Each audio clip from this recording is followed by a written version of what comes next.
I've got one of these favorite speakers, a guy named Ken Robinson, or Sir Ken Robinson, because he's been knighted by the Queen.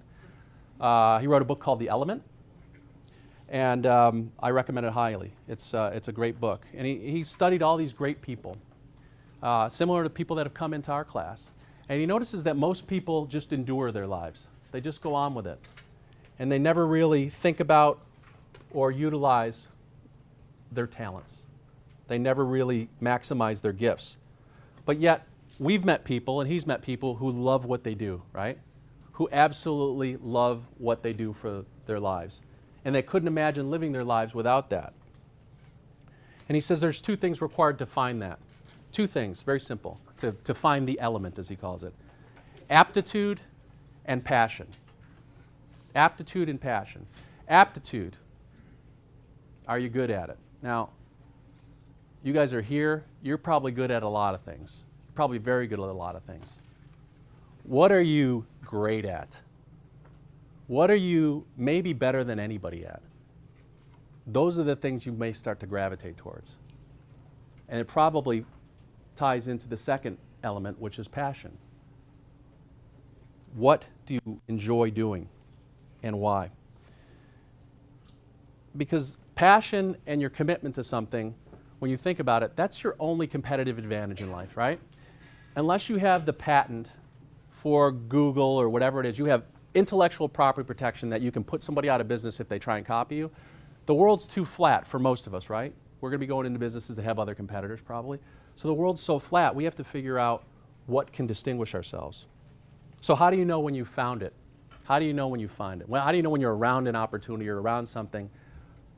How do you know that?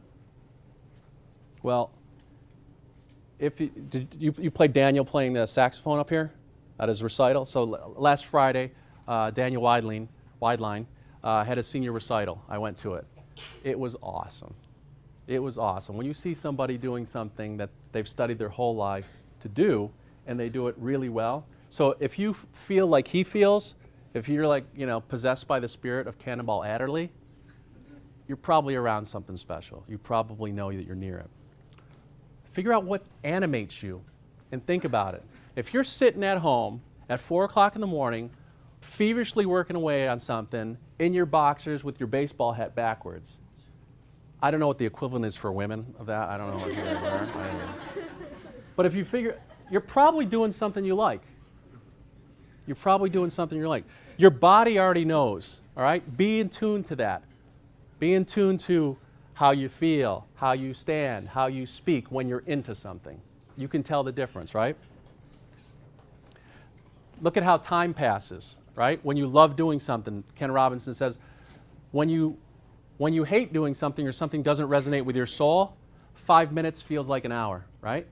We've all been there, probably doing an assignment for this class maybe, I don't know. 5 minutes feels like an hour. When you're doing something that you really love, an hour feels like 5 minutes. Stay tuned to that. Does it physically exhaust you, or does it energize you? Because things that we like typically give us energy, right? You get pumped off, you get a high off it.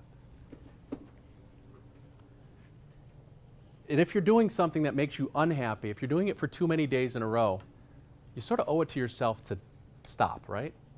And change direction. Otherwise, you're wasting the only irreplaceable commodity you have, is your time. As Steve Jobs said, have the courage to follow your heart and intuition. They somehow already know what you truly want to become.